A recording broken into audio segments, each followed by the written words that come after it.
Chapter 12. Disgrace. Mason's vision was blurred as he rolled over. He reached his hand out in search of his annoying sleep-depriving alarm clock. When he found the snooze button, he pressed down hard to cancel out the upbeat pop tune by Ned Copeland, blaring from its speakers. Thinking it was time for school, he was about to let out a whiny moan.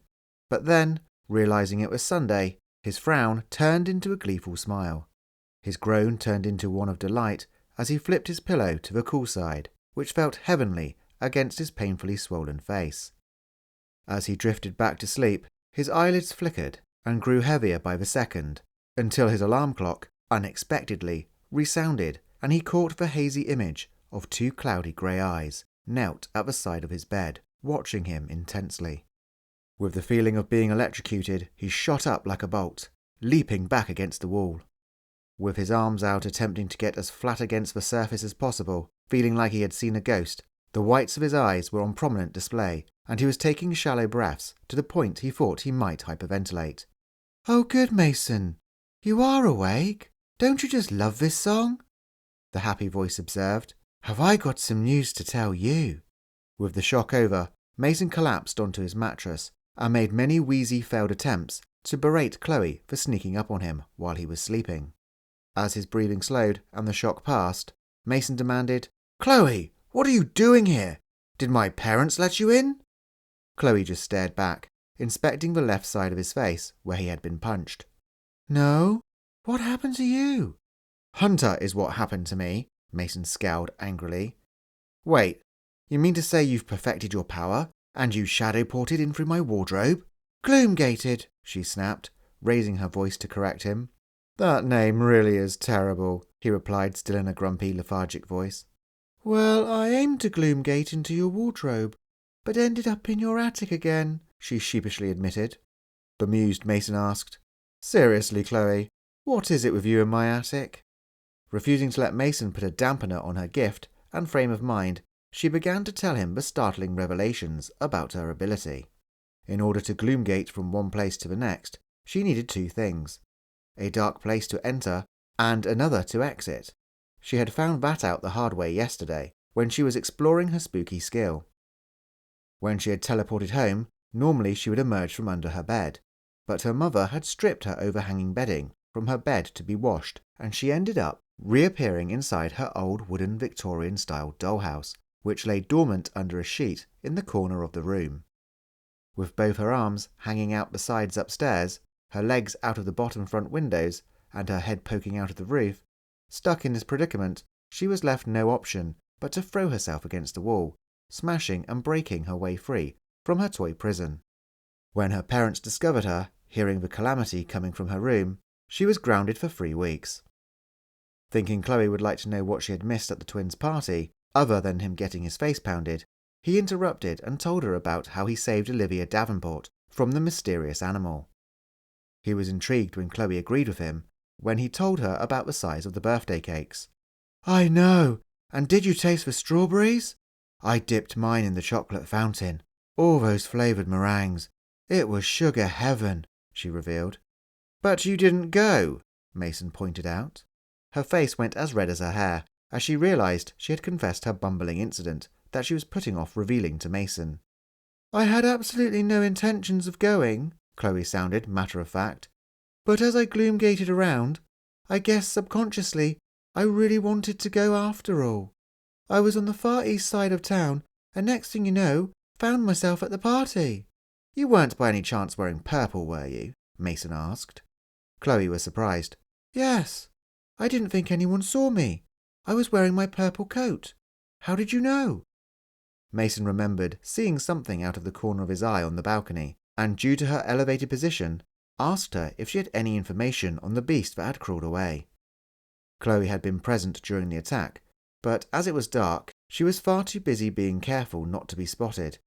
She hadn't been paying any real attention, and after the power cut when the lights came back on, she ran for the nearest silhouette, discovering she didn't need a dark room to teleport, just a shadow.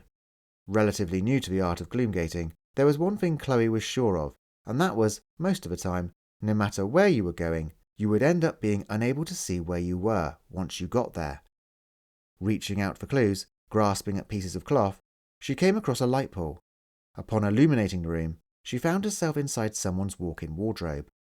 Rows of pristine iron shirts and trousers were hung on wooden hangers, and as she snooped around the room that was bigger than her own bedroom for clues of her destination, she spotted the one garment and instantly knew where she was. The item was the expensive designer black leather jacket belonging to one Hunter Montero. Getting caught was the last thing she wanted, as Hunter would have had great pleasure telling everyone he had a stalker.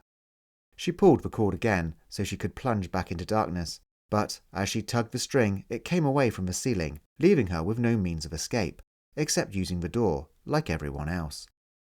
Slowly pushing the door open, she was relieved to find the room was empty, but the light was still on, so she carefully ventured out to the middle of the space. Casting her gaze around the most popular boy in school's room, she couldn't help but inspect everything, catching a glimpse inside the real life of Hunter Montero.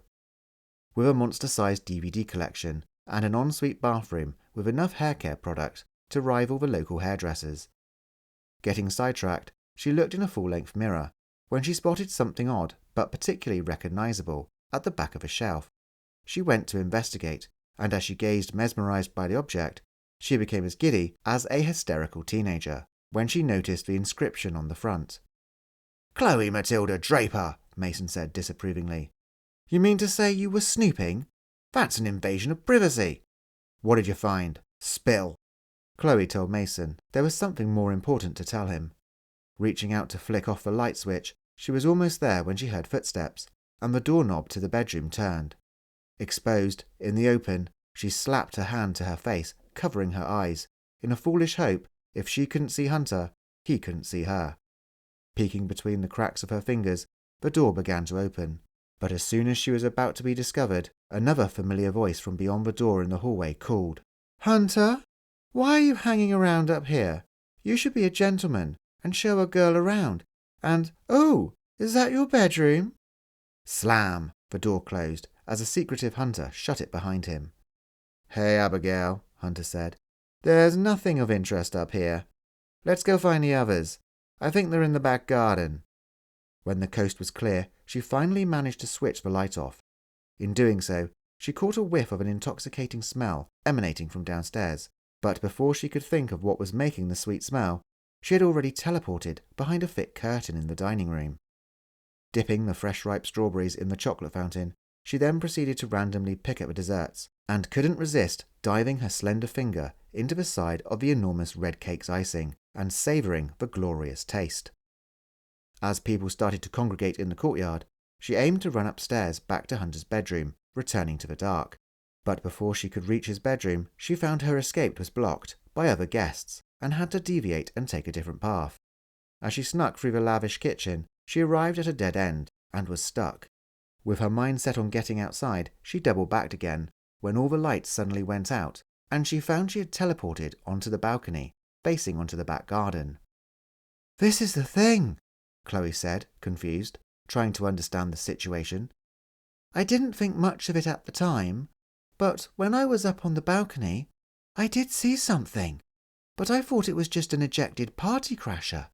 It didn't crawl or trot away. It was running on 2 legs, and human." "What human would bring a half-eaten cow to a party and try and grab Olivia?"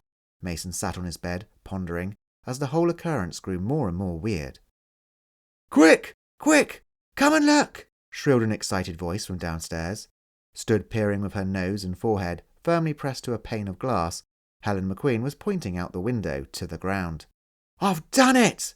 Dedication and determination always win out in the end," she exclaimed to her husband. With 2 sets of eyes completely focused on the front flower bed, to their amazement, stood a solitary green rosebush amongst all the other dead plants. "It's all in the planning, Douglas," Helen ecstatically informed her husband, making her way over to the sofa. "If you fail to plan, your plan's a fail." Sitting next to her husband, she retrieved her cup from a low lounge table and sipped her tea while watching Douglas McQueen as he read the Sunday paper. Overhearing the commotion, the 2 teenagers gathered at the top of the stairs, squashed together, listening in on Mason's parents. "So how do you feel being on this diet? Healthier?" the caring wife asked her husband as she leant over to rub his stomach and patted his head. "Hungry," Douglas commented, giving her a puppy dog-eyed expression, hoping she would crack and offer to make him a fried breakfast. But unswayed by his attempt at making her feel guilty, she told him, "Well, high cholesterol is the nation's silent killer." "I thought that was smoke inhalation," he challenged, in a defeated voice. Unimpressed by his backchat and correction, she looked away. "Shut up, Douglas," she replied, not letting him win, as she turned on the television. Skipping through the channels, Helen found a repeat of her favourite show, Soil Sleuths, where a group of archaeologists dug up places of historic interest to discover the secrets underneath. "Here's an idea. You should write into that programme," Douglas suggested, attempting to get back on his wife's good side. "Maybe that bold fellow could prove your castle theory. He's always digging a trench in someone's backyard. Or you could just keep pestering the National Trust until they crack." With new and exciting fresh ideas percolating away in her head, she beamed back at him with her lust for history renewed. "I think I will," she declared. "But this time I'll include my middle name, sort of like a double barrel. Helen Annabelle McQueen. It will make me sound a lot more important and professional." "He is rather dreamy, that presenter. He could dig up my garden any day." Chloe let out a quiet giggle as Mason's head fell into his hands, embarrassed at his mum's admission. Bad news followed for Mason as they listened further to the adults' conversation. "He won't like that," Douglas told his wife. "He calls your car the custard cruiser. You know we could afford a new one, if you only stopped going through tyres like you go through donuts." Worried he might have located her secret junk food stash, she argued on behalf of her beloved Ford Ka. "I love my little car. It's cute and cheerful. It's not my fault the tyres are too flimsy. You drive like a little old lady. It's all because I know how to put my foot down." His dad was informed that after last night's events, she wanted one of them to drive Mason everywhere after dark. He was no longer allowed to come and go by himself while a crazy animal was still on the loose. "I'm going to have words with that hooligan's parents," Mason's mum said, raising her voice. "I can't believe Timothy Rowland didn't expel that thug hunter. The only good thing he's done is bring my Mason and Chloe closer together." Her voice then switched from outrage to hopeful wishing. "I think they might be in love." Chloe's face returned to the colour of a tomato as the match-made couple looked uneasily towards each other, and, even though they were wedged together at the top of the stairs, they tried to shuffle in separate directions, so they weren't physically touching. As she finished drinking her tea, Helen said, "Apparently, the animal Mason described fits the exact same description Marion Disgrace gave to the police after she was attacked." "Who would have thought she was telling the truth?" The attack of Mrs. Disgrace last week had been low profile, mainly because the police didn't believe her accusations that an alien with a big forehead and saucer-like eyes had assaulted her, kidnapped her cat, and stolen its food. The police decided it was more probable that the lady in her late 60s had collapsed outside her home, where she had been found by Pete the postman. Due to the cold November weather, she was suffering from hypothermia and had been rushed to hospital. They believe she hallucinated the whole thing, and not wanting to appear old and foolish, she used her accident to her advantage, inventing the crime so the police would have to investigate the case of the missing cats. "That Marion Disgrace is such an attention seeker," Helen accused. "Now she's in bed in a place filled to the brim with doctors. Oh, she must be loving it." It was no secret that Mrs. Disgrace was constantly calling out the emergency services and other professionals, overreacting as she liked men in uniform to pay her visits, making her feel important. "She should change her name to Disgrace," Helen scoffed. "And when you go on a call-out, she insists you wear your tool belt and calls you Douglas." Douglas thought about what his wife was saying and knew that Marion Disgrace was lonely. She just wanted someone to talk to, and her husband was away a lot of the time on business. "She did call me over to look at her door a few weeks back, and the only problem was a loose screw," he told his wife. "Oh, she's got a screw loose all right," she agreed. But when her husband informed her it was thanks to Mrs. Grace's business that they were able to afford to renovate the attic, Helen became suddenly silent. Never short of work, Douglas slaved away for the old farmer's daughter, recently building a new design studio. Geoffrey Disgrace allowed his wife to find her true calling, and in doing so, Mrs. Disgrace went through a new phase about once a month. Taking acting classes in the hope of treading the boards in the local amateur dramatic society, she developed stage fright. Attending cookery classes, she gained great skills, but also gained a stone of weight. During another endeavour, while she was creating homemade champagne, she blew up her garden shed. "But don't get me started about that blooming cat of hers." "What's its name again?" "That's right. Bernard," Helen said, disgusted, acting as though the cat had caused her some injustice. "I swear that cat looks down its nose at me." Recalling the day when Bernard the Persian cat had got stuck on her roof, Helen was certain that the mangy moggy couldn't climb a molehill, let alone her single-storey extension. Within minutes of being called, 2 fire engines had turned up. She had her suspicions that this was a set-up, when out of the blue, Mrs. Grace just happened to arrive at the scene, surrounded by firemen, wailing like a banshee about her poor Bernard. "You would think the firemen would have retrieved my umbrella while they were up on the roof," Helen said. "Why on earth would your umbrella be on the roof in the first place?" her husband queried. Remembering from the very start as she carried the bags of shopping in from the car boot, she noticed the wide-faced feline eyeing her from above. The pair of them became involved in a stare-off, much like the contest Hunter and Mason had in art class. After telling the cat to shoo and mind its manners, Bernard continued to stare at her, letting out a grumpy meow, and then relieving himself up against Pebbles the Gargoyle. With Bernard refusing to vacate, Helen dropped her shopping bags and grabbed the nearest item to hand. Just inside the front door, placed in its stand, was her umbrella with navy trim, covered in a red cherry motif, complete with a wooden carved handle in the shape of a duck.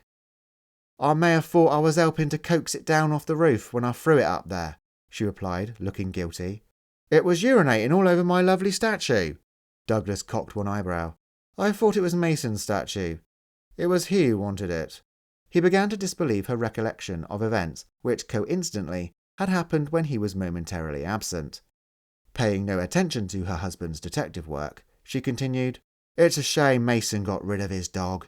It would have come in handy if that snooty cat came strutting around here again." Surprised, Chloe said, "I never knew you had a dog." But Mason glossed over the truth by saying he looked after a stray for a short time. While deep down he was absolutely thrilled, this meant he had stopped his nighttime howling, and maybe he wasn't destined to end up like Headcase Harrington after all. "But you told Mason to get rid of the dog," Douglas once again informing his wife. Realising he had corrected her once more, she picked up the cushion from the sofa, and in doing her best impression of Marian's Grace, she said in a posh accent, "Oh, do shut up, Douglas," and playfully battered him with the pillow.